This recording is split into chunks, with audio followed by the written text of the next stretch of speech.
Welcome back to Sisters Unbothered. I'm your host, Coach Nikki Cates, and I am so grateful you've chosen to spend your time with me today. Before we dive in, I want to create a brave space for what we're exploring today. We're talking about our emotions, our rage, our grief, and our sensitivity, and why they're not character flaws, but sacred parts of who we are. Please take care of yourself as you listen. We're looking at this through a womanist lens. As Alice Walker said, womanist is to feminist as purple is to lavender. It centers our specific experiences as Black women. For far too long, we've been told our anger makes us difficult, our tears make us weak, and our sensitivity makes us too much. But what if these emotions are actually forms of wisdom? What if your rage is a righteous response to injustice? Your grief is love responding to loss. Your sensitivity is intuition that's been protecting you. Today we're unmasking again. We're getting real about feeling deeply in a world that demands we be strong all the time. So get comfortable, take a deep breath, and let's dive in to why your emotions, all of them, are not just valid, but sacred. Let's get to it.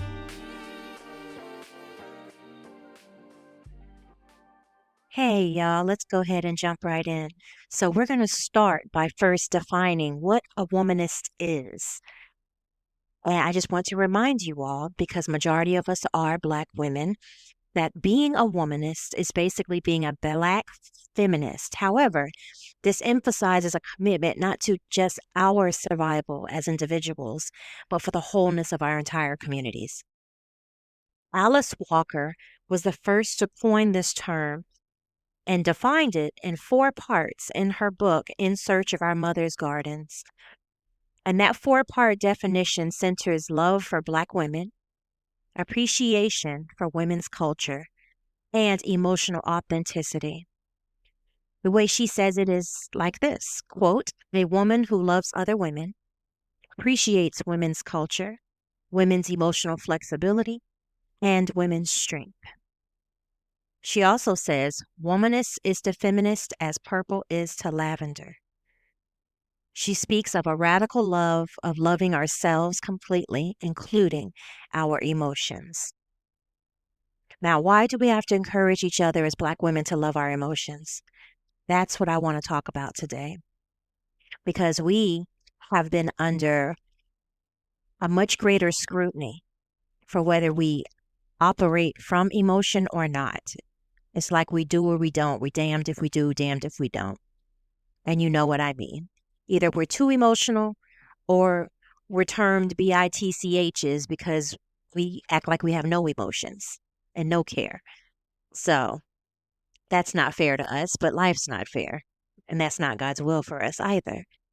So let's talk about where this comes from, because if we get a greater understanding of where it comes from and why it is the way that it is, then we can begin to stand up straight in the crooked room. Remember, we talk about this often. Melissa Harris Perry's book, Sister Citizen, where she talks about the crooked room, where most people contort or distort their bodies to fit the crooked room instead of finding their center and standing upright. But what we're going to do is we're no longer going to bend to fit. We are going to stand upright.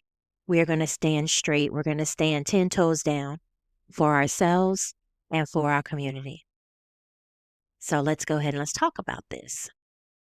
Now, let's go ahead and shift into the historical context of this, because I don't want to keep you all too long and I have a lot to cover.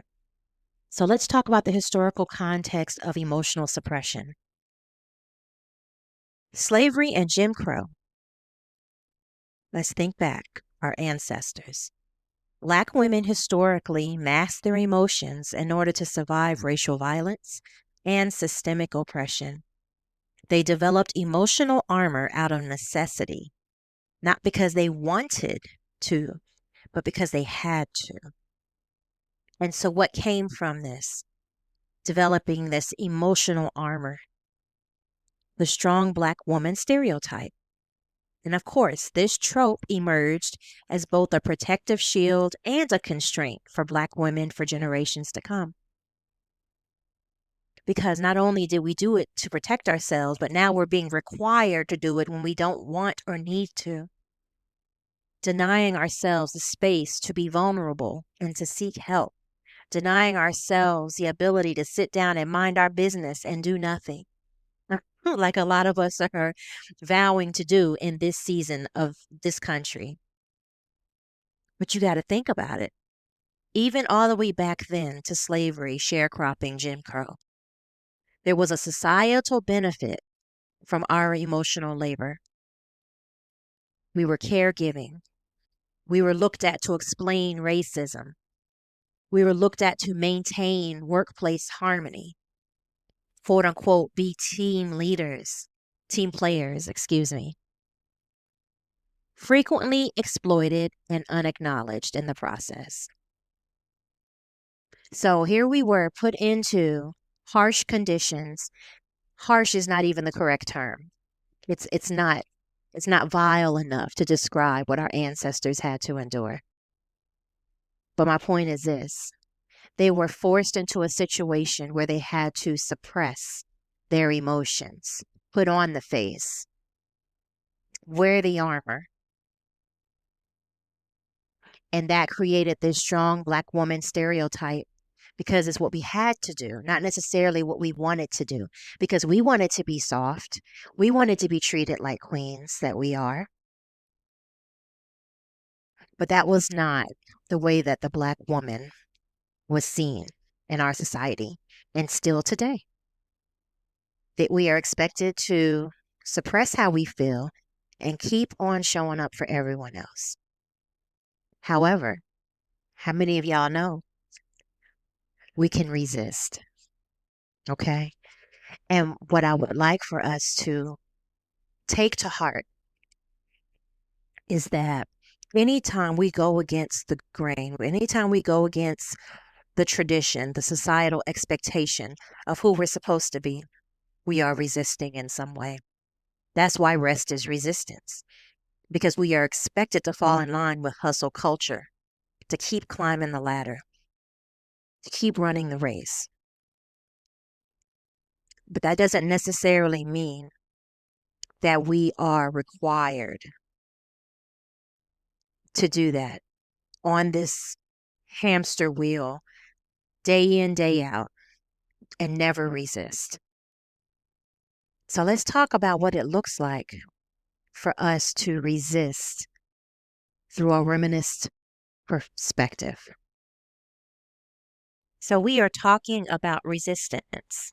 Resistance through truth, emotional honesty, in the face of oppressive stereotypes as an act of radical resistance. Listen, anytime we're expected to carry ourselves in a certain way and we go against the current, we go against the expectation, most likely that expectation is one that is meant to manipulate or control, coerce, or marginalize. So when we go against that, that is an act of resistance. And it could be something as simple as speaking up for ourselves in the workplace when we are expected to just fall in line. Okay? Ancestral legacy. From spirituals to coded language, Black folk figured out how to express themselves amongst each other. Okay? Especially Black women. They had so many innovative ways to express humanity despite attempts at erasure. Through the generations, through the decades, through the centuries, this is our legacy. This is the legacy that carries on into us. But I want us to also remember the benefits that others receive by us allowing emotional suppression. When we resist suppressing our emotions, we are no longer at risk for physical diseases like hypertension, anxiety, and depression, something that is very common amongst Black women, even though we are still slow to be seen for mental, emotional, and behavioral issues. We have every reason in our environments to have some form of instability in our mental and our emotional health. I mean, come on, y'all. Come on. Out of all the women in this country, Black women definitely catch the hardest rap. Think about how emotional honesty as a form of resistance truly can overthrow oppressiveness, colonization, right? Because that's the whole point of this podcast, is for us to decolonize and deconstruct, to relearn, to rebuild our understanding, to be renewed in our minds. So, looking back at how our ancestors moved, looking at our faith, because by majority, yes, we have some sisters that are not Christians, but by majority, we are the highest demographic, not just of education, but also of religious worship. So think of it from that perspective. Is it a form of resistance? How do we know? Based off how we're feeling, which are indicators, based off what we've known through the generations, based off of what the Word of God says, and how His Spirit leads us and gives us discernment. All of this helps us to overthrow and to resist against oppressive systems and those that seek to keep us in that crooked room. Now, how do we apply this practically? What does this have to do with unmasking? Because the title of this episode is Unmasking Our Emotions. And earlier this week, I released content specific to unmasking the truth about our emotions. So let's talk about that for a moment. When you are masking your emotions, you are suppressing, pressing down into your soul how you're actually feeling. And instead of paying attention to that and being guided, you ignore it. Okay?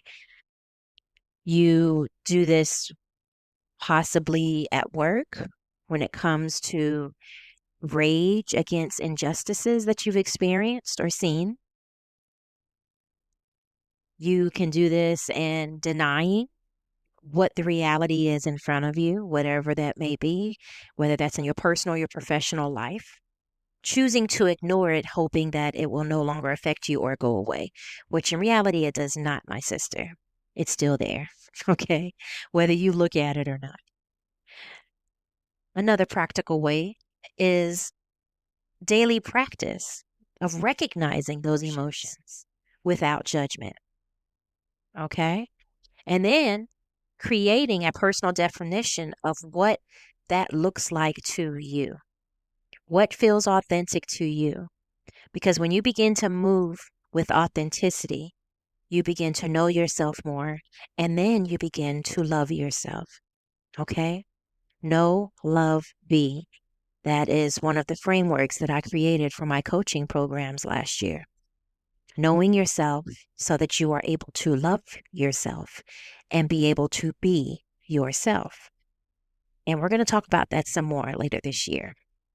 But for now, I just want you to think about how practically you can practice no longer suppressing how you feel about yourself, how you feel about your relationships, how you feel about your career or your professional life or your business, how you feel about your home, your environment, your community. Now, let me remind you, you cannot always make a difference in these external factors, but how you are feeling about them can be an indicator to you what needs to change And obviously, you cannot change all of these external factors, but you can change how you see them. You can change how you think about them, which in turn will change how you feel about them. So there is a way for us to start to practice no longer bending and contorting our bodies to fit crookedly in this crooked room, but to find our true north, to be able to stand firm, stand tall, stand upright in a crooked space, just by being in tune with what we're thinking and how we're feeling. Now, let's talk about something that I'm sure all of us in the past 9 months have been trying to figure out how to manage, and that is righteous rage. Righteous rage. I want to just first point out that the emotion of anger is not unbiblical and it is not wrong. The Bible very clearly states that we are going to anger, but we are to sin not. So, cursing folks out. Okay. Getting violent just because we're angry. Being petty because we're angry. These are things that stem from the condition of our heart and how we respond or react in the moment. That is what makes anger catch a bad rep. But we are going to feel anger, especially when we feel violated, our boundaries are crossed, and or we experience injustice in some way. Mind you, Jesus was flipping tables in the temple, and you can take that as you may. Some people don't like to equate him to having human emotions, but he was, in fact, a son of man, and he was human, and he was angry. It was righteous anger. Nevertheless, he was angry. But is it not righteous anger or righteous rage the way Vice President Harris was treated during the election cycle? Do we not have a right to righteous rage and anger the way that the victims of this Diddy trial have been treated? When we experience injustice, it is most definitely a proper response. However, like in the Bible, where as a human being our automatic response is to sin, we are giving a charge to reframe how we respond to anger. So we have to think about it from this perspective. Reframing Black women's anger is no longer seeing it as a character flaw or a trait of a stereotype. We are not automatically angry Black women. And if you meet one that is literally an angry Black woman, I can guarantee you she's experienced some things to put her in that space and may still be. Anger is an appropriate response to injustice. Again, not a character flaw. How you respond to that anger speaks to your character. Getting in the street, speaking up, using your voice, refusing to settle or be mistreated. Those are not misuses of anger. Those are proper uses. Okay? Now, there is a difference between reactive anger and righteous anger. Obviously, reactive is in a jerk-knee response, reaction to whatever it is that is causing the anger. Again, cursing you out,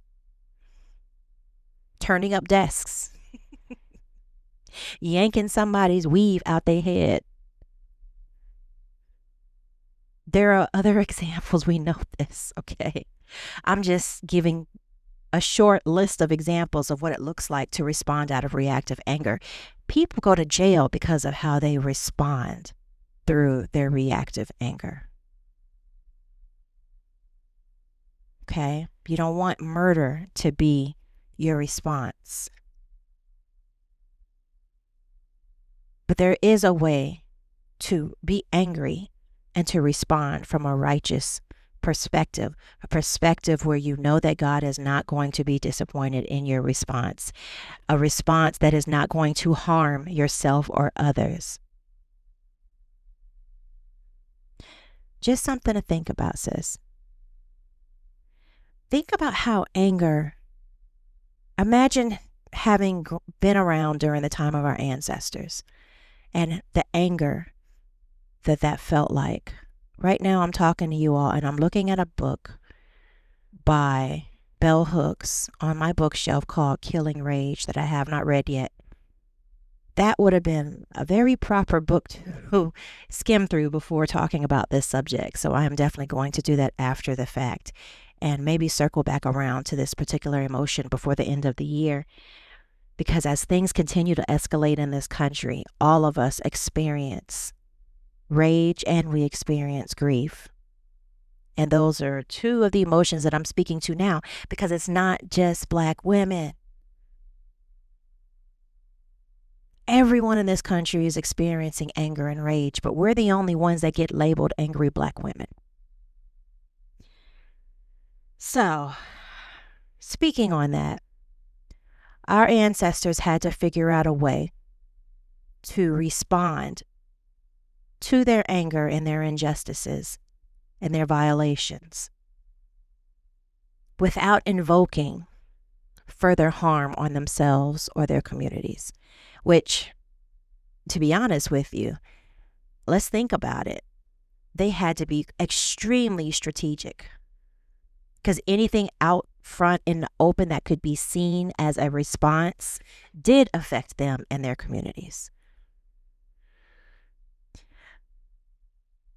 The amount of strategy and discernment that had to go into how I'm going to respond in a way to where I feel vindicated, but I did not hurt anybody that I love, must have been quite desperate.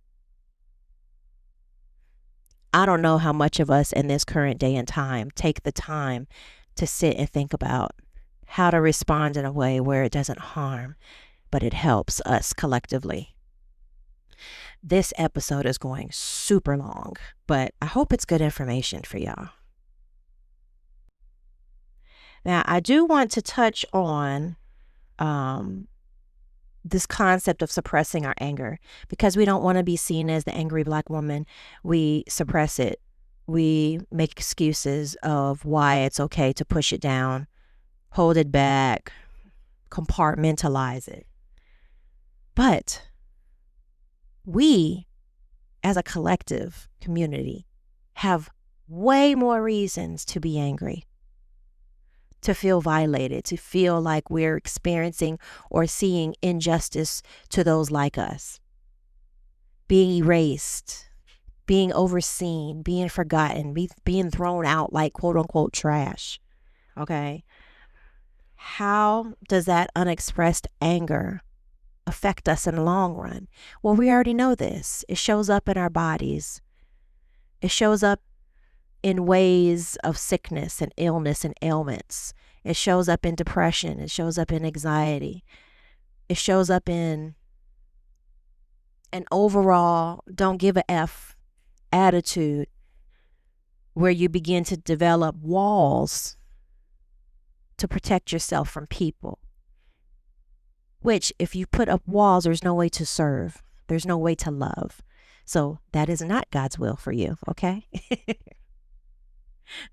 You need to fill in that moat that you got surrounding that wall. Let that gate open and put those pit bulls in cages or on chains. That is not God's will for us, sis. But a lot of us respond in that way. I know I did. I want you to remember, before we move on to grief, that the angry Black woman stereotype is not who we actually are. It is not our actual identity. And I want you to remember that it's actually used as a tool of oppression. It is used as a tool of oppression to cause us to not want to be seen as that and to fall in line, or to punish us, which hence to manipulate and control. Keep that in mind. Now, I'm not talking about respectability politics here, where we want to be palatable in all situations so that we don't acquire that stereotype placed upon us, or that title. However, can you sleep at night knowing that you've been palatable and not speaking up for what you know to be right? That's a question you have to answer for yourself. Me personally, the answer is no. But I tend to be a little militant at heart, okay? So it's your decision, my sister, but I want you to understand that you do have a choice, okay? All right. Some practical applications real quick before we move on to grief. Journaling about your anger in order to get to the root of it. Some of us don't even like to address that we are angry. Why? Because we think it's a bad thing. Anger is not bad. My intention for you all in this series is to understand that pretending that you are not angry is a mask, and it is a harmful one. You want to take that mask off. You want to sit down with a pen and a piece of paper or a notebook, and you want to write about why you feel what you feel. Okay? And I'll even take it this much further. If you're not afraid of AI, plug it into AI. Claude would be very good for this. ChatGPT, yeah, but I would say for this particular thing, I would say use Claude. And ask Claude to take what you've written and give you solutions. That way you feel better about the fact that, okay, this is what I see that is wrong. This is why I'm angry. And this is what needs to be dealt with. Is it something within yourself that needs to be addressed? Are there boundaries you need to set to protect yourself from others? Is there some form of action that you need to take to right the situation? Find healthy outlets instead of holding it in. You need a supportive group that will allow you to vent. If you don't have it, come find me. I got you. Physical movement, obviously, a nice walk. One of my best friends, she started an organization called Planted in Peace. We talk about grief, unmasking grief, a couple of episodes ago, and she actually uses art, creative arts, and plants in order to work past anger and grief. And I can tell you it works. It worked for me for a season. I have paintings around here now that I did. And it wasn't like creating painting, y'all. It was like color by number. Not really. But, it has the lines and all that kind of stuff. So just consider that. Or advocacy. If you are extremely angry about something, get involved and becoming the solution instead of carrying that in your body and passing it on for generations to come. All right, sis? All right, let's move on to grief. All right, y'all. So I just want to remind you, this is going to be a fairly long episode. You may have to come back to it to finish it. Or if you don't have anything else going on, go ahead and finish it to the end, and you can come back and listen to it again later to take notes. Hopefully it's helpful. I know it's helping me as I was writing it and doing the research and asking the Holy Spirit to give me discernment and understanding and help me comprehend for myself. So hopefully that's trickling down to you as well as you listen to this. We are going to talk about grief for a bit as our next emotion. Again, I mentioned if you go back a couple of episodes, you'll find unmasking grief. I would suggest you listen to that because I want to point out that grief is not just the loss of a person or a thing. It is also the loss of self, the loss of your dreams, dreams deferred, as the Bible calls it, or hope deferred. Listen, I have been living there for decades, y'all. That used to be one of my scriptures I went to all the time because it just seems like God's timing just doesn't quite meet mine.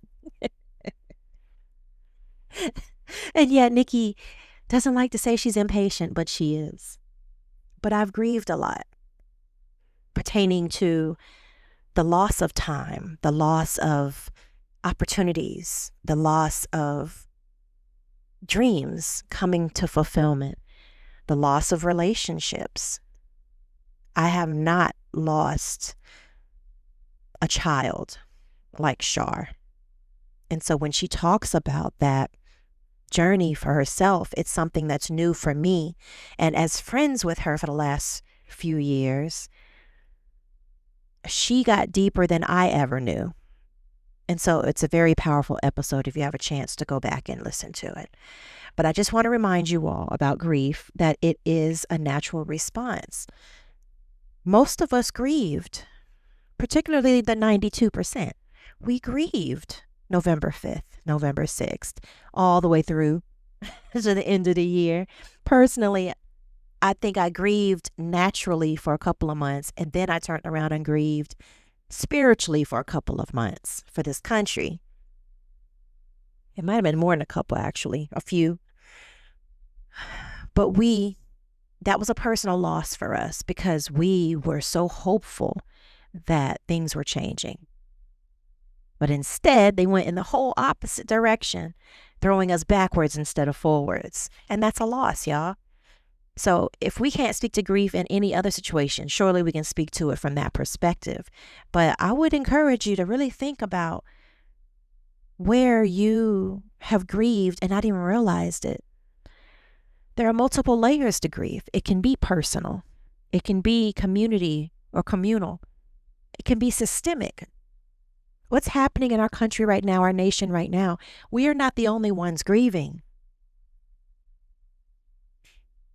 A lot of us are grieving. And I want to say at this point in the game, majority of us are grieving. There's a much smaller population that are not. So this is a right on time message here. Well, let's talk about the womanist perspective on this. See, because if you look at it from just a feminist perspective, then you're looking at it from a perspective where it's just all about you and your fellow women. But womanism focuses on not just us as Black women, but our community, because we are, in fact, the backbones of our community, always have been. So a womanist perspective on grief says that our grief is connected to a larger system of oppression, which is very true. How we've been expected to grieve silently and quickly is something that stems across generations.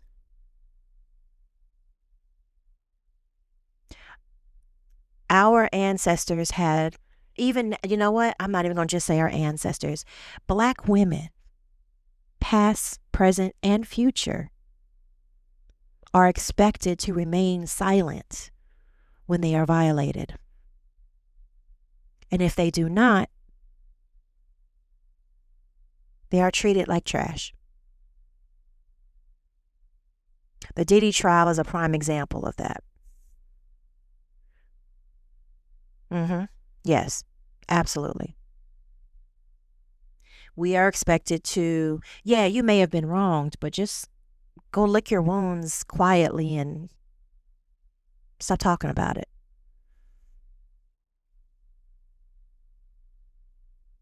But when white women do it, oh, it's a whole different situation. It's seen differently. Okay? And that's no jab against our white sisters. I'm just saying that's what makes this, from a womanist perspective, very, very relevant and real. Because you got to think, the strength that it takes to feel very, very deeply in a world that devalues your pain, that's enough to drive you crazy, insane, or drive you into a hole where you absolutely refuse to come out. And that's what we are faced with. And usually the only time we can genuinely find solace is amongst each other. That's why community is so freaking important. And I miss that for a long time because my family is not close. I don't have that tight knitness like some people do. My friend circle has never been large, and when it expanded, it was drama, and I was quick to cut it. So I'm not used to that. But in the last year of coaching and holding meetups and meeting women and being transparent myself, I've begun to develop a small community, a small tribe that helps me, allows me to be, okay? And I want that for you. So, real quick, types of grief that we carry. I already touched on this a bit, but dreams deferred and opportunities denied, which happens often when you are of a marginalized community, specifically the African American or Black community in America. Loved ones are lost to violence, illness, and systemic neglect. Absolutely, positively. Personally, I have had some instances in my family, but nowhere near compared to others. Nowhere near. And yet, from afar, we grieve with those that do experience it, right? Going all the way back to 2012, Trayvon Martin. When I tell y'all, that was one that threw me back into the Black community because I was in a space at the time where I was tired of being rejected and being around mess and living in South Atlanta and Clayton County. I just was over it, and I just didn't want to have nothing to do with Black folk. But it was that specific event that drew me back to the people that I actually love. And I grieved with everyone else. I grieved with his family from afar. And then it opened my eyes to my reality, to the Black men in my life that I love. And that just opened up a floodgate, y'all. And from year to year, as we experienced more and more loss, systemically and communally, I began to grieve more and more and become determined to be a part of the solution. That's a positive use of grief. We also grieve the versions of ourselves that we couldn't fully become. And I've been doing that for years because I had this vision of who I am going to become, but I'm still becoming. And the process has taken way longer than I thought. Maybe you can relate. Also, collective grief for our community's ongoing struggles. I know I'm not the only one that is pissed off that we are still fighting the same fights that our ancestors had to fight. Like if John Lewis was still here, rest in heaven. If he was still here, he would be shaking his head. Not that he didn't already know that it was still in existence, but how out front and blatant it has become in this modern time, as opposed to being right up under the surface, but not as obvious. Real quick, practical applications for grief. Oh, I want you all, let's do that last. Creating grief rituals that honor what we've lost is an idea. Finding trusted people who can witness our tears. Sometimes you just need someone to vent and cry to. And that's why I keep trying to create these communities of women, because I want us to have that safe space. I had to learn that my family may not be that safe space at all times about all things. And so I had to create it or go find it. And I'm encouraging you to do the same. Sisters Unbothered is intended to provide that type of a space. And the thing that I really want to drive in real quick is distinguishing between grief and depression.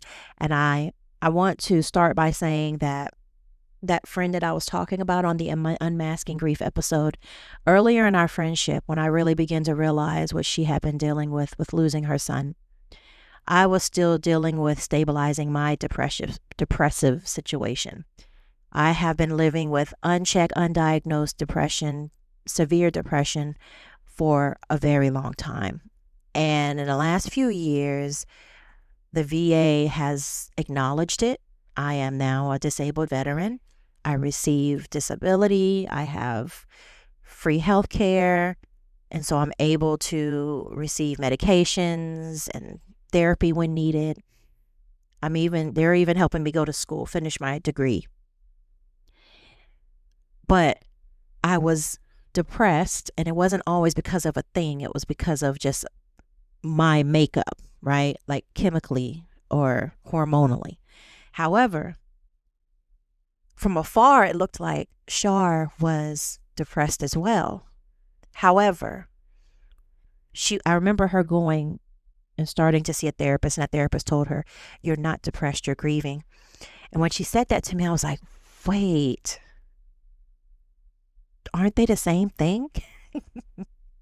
Guess what, sis? They are not the same.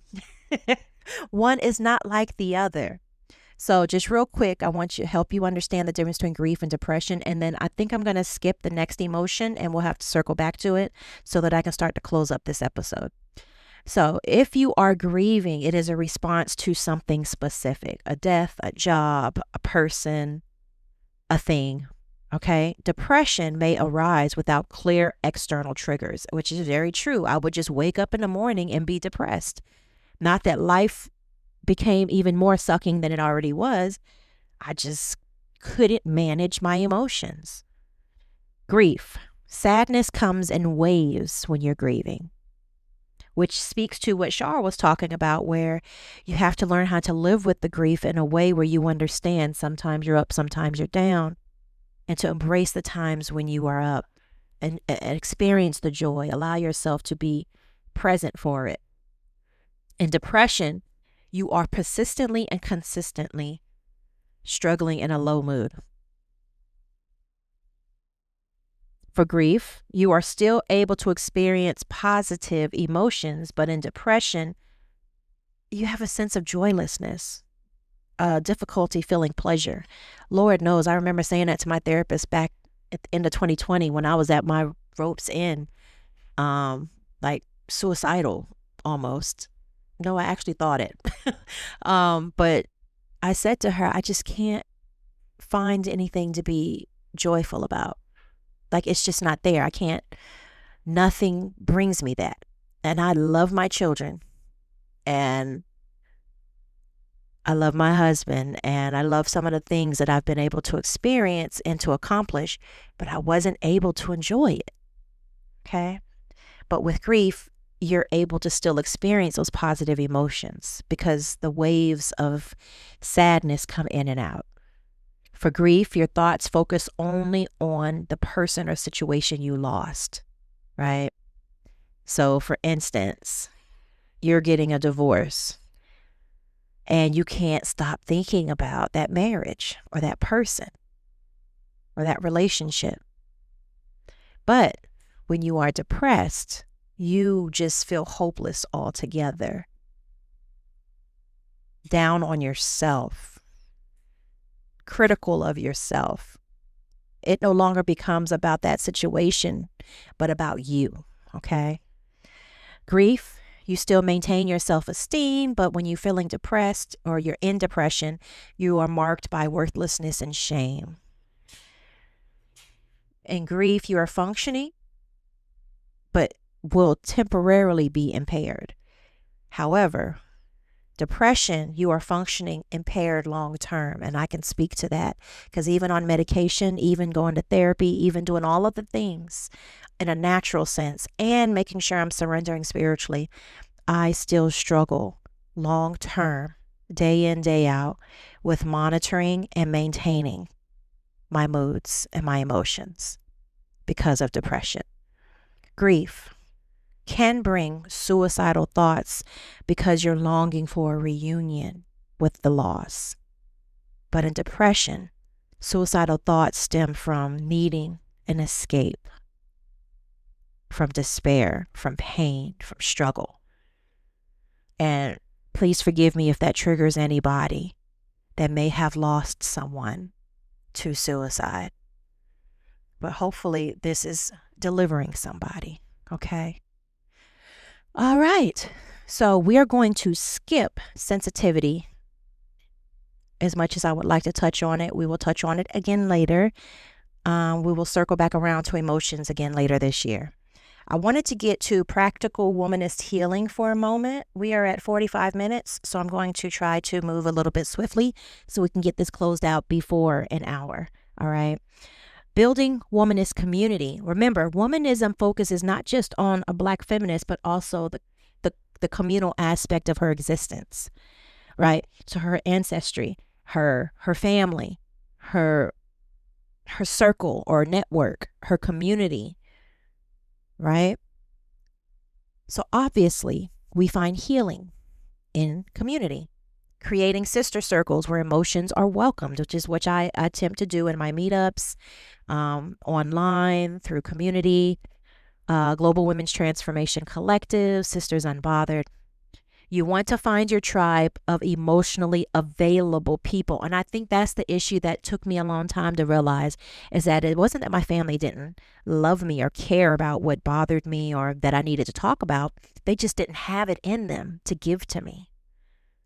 So you want to make sure that you have people in your life that you can go to that can give you that space, create that space for you, come out of their own issues in order to create you a safe space. Referencing back to my friendship, we developed this process where she's grieving, I'm depressed. So we would always check in with each other. And if we needed to vent, we would ask how the other's doing first to make sure that they're in a space where they can handle that. Because if not, then we just circle back later. Also, remembering the importance of intergenerational relationships.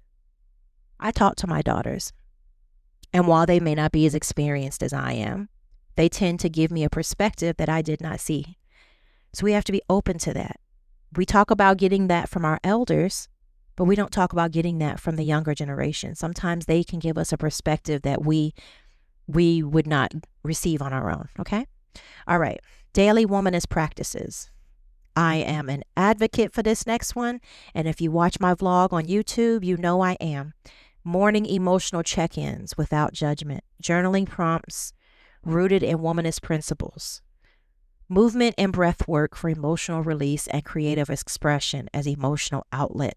First thing in the morning, what you do that first 30 minutes to an hour sets your day. I am not the only person that teaches on this, but I am telling y'all from my own application, it makes a huge difference, but you have to be selective. One, you need to understand your energy levels.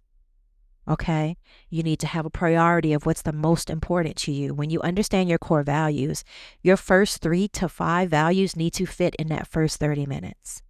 I'm going to say your first 3. Your first 3 values need to fit in that first 30 minutes, your primary core values.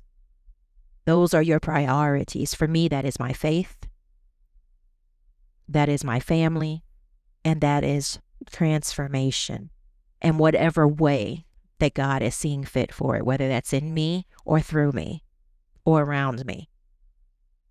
So what do I do first thing in the morning? I drink my water. I drink my 30 grams of protein in 30 minutes. I turn on my light therapy light to wake myself up and to boost my mood. And I work through whatever Bible study I'm doing at that time. And I make time to journal. Now, for me, depending on the seasons I'm in, my peak energy is always going to be early in the day.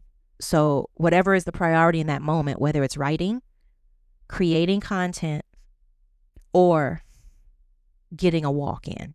Typically, getting a walk in is not my priority. So I will typically do that a little bit later in the day. Late morning, because by afternoon, my energy is spent, y'all. I kind of hate that I have to take classes late because, girl, sis be struggling. You hear me? But it's all about what you prioritize and what you deem worth your intention. Okay. And let's see. Healing modalities. Obviously, therapy with a culturally competent provider. Hello, Black Girl Therapy. Support groups specifically for Black women. Hello, Sisters Unbothered. Body work that addresses your stored up trauma. I know I haven't tried somatic yoga, but I hear that it's great for releasing. So maybe that's something you might want to consider. I'm not gonna lie to you, hot yoga. Listen, I used to sweat out my emotions in hot yoga, so that is also an alternative for you. And then, of course, creative arts therapy and expression. If you're interested in that, please go to Planted in Peace, sharjohnson.com. I'm telling you, amazing, y'all, amazing. She does workshops, virtual and in person. She's located in Jacksonville, Florida, if you're looking to attend an in-person workshop. But I'm telling you, we can find outlets. A lot of times we just box ourselves into what we already know instead of opening ourselves to something new. And I think I just delivered somebody with that right there. You're welcome, sis. Okay. Workplace and public spaces, protecting yourself. Code switching strategies that protect your energy. I want you to monitor those. Okay. No matter how you slice it, respectability politics is a part of our lives. It's something that is expected of us. We are expected to assimilate, period.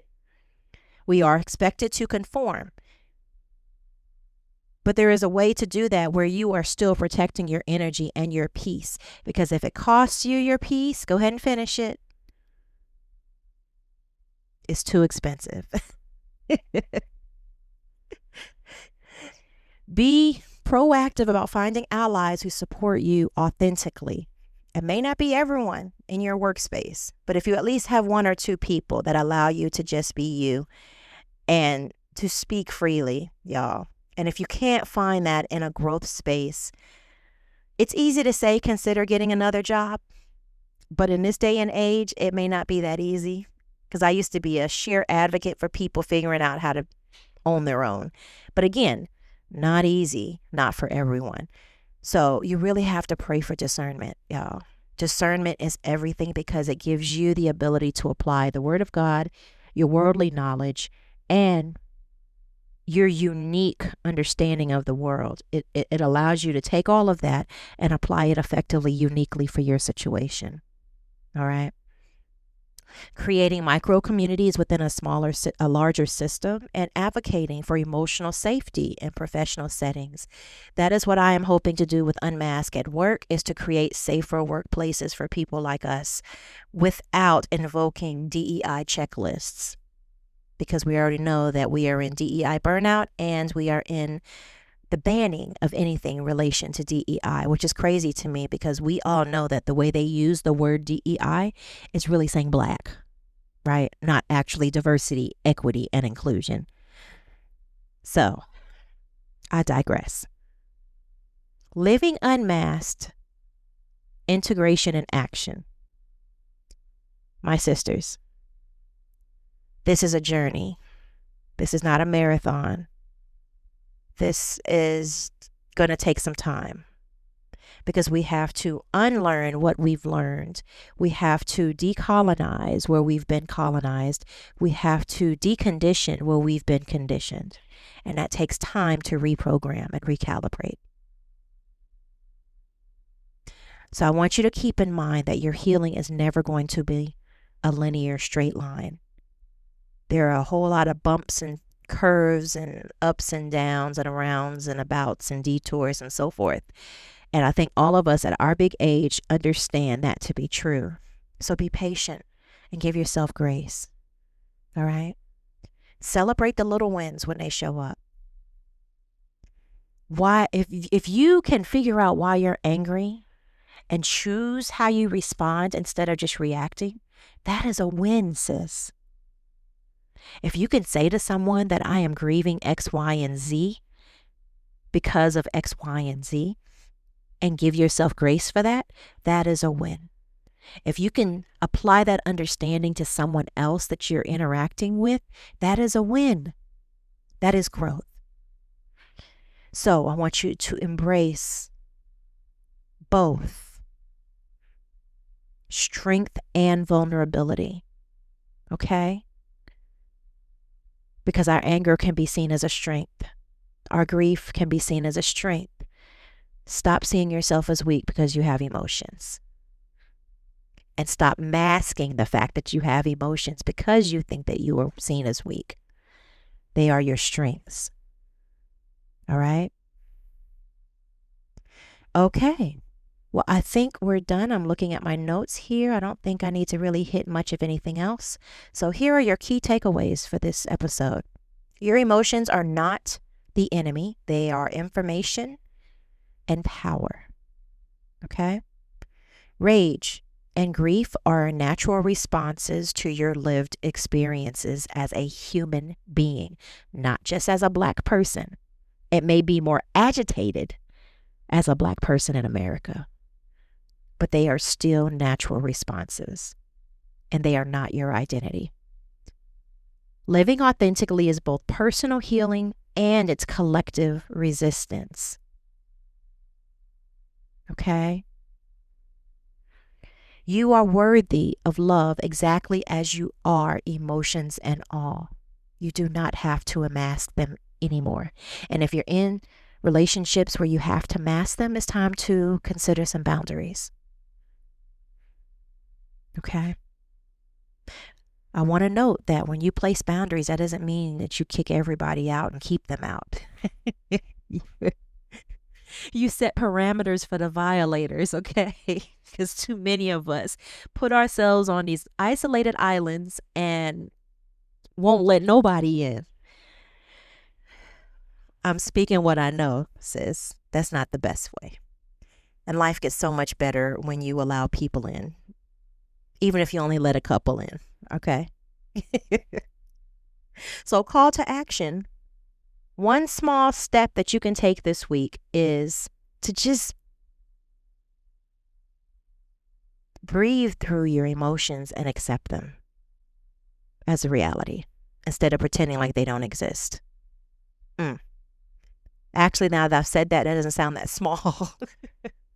But if you take 7 days to accomplish this, it really is kind of small. I encourage you to do that, though. And please tell me how that goes.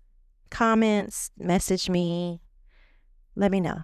And I'm still available, y'all, on the Sisters Unbothered community to host a group coaching session. I'm just not going to do it if no one's going to show up. So y'all let me know when y'all ready.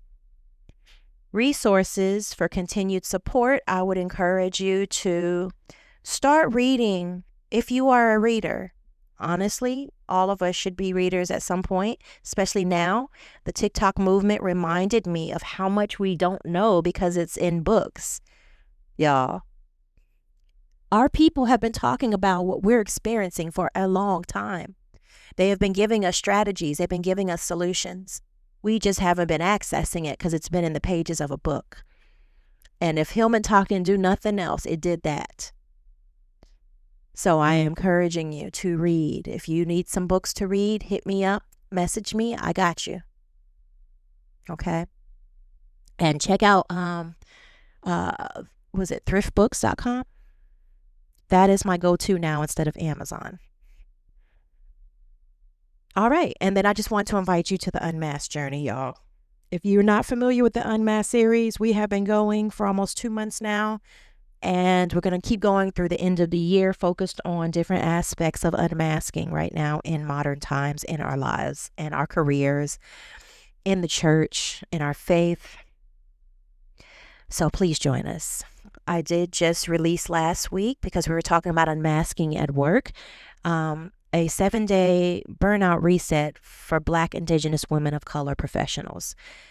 I would suggest you check that out. It's just a 7-day drip of a video and a worksheet a day for you to just take some quiet time to reset and recalibrate and reconnect yourself with what really matters. Because a lot of times with burnout, we end up overindulging ourselves in what matters to everyone else instead of ourselves. Okay. All right. Well, I think that's it, y'all. Thank you for sticking with me. I hope you learned something.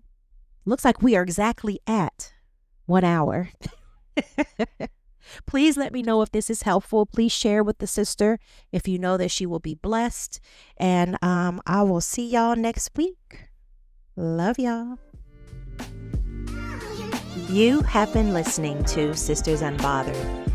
a sacred sanctuary for Black women and women of color who are reclaiming their peace, power, and presence in a world that demands merely our performance.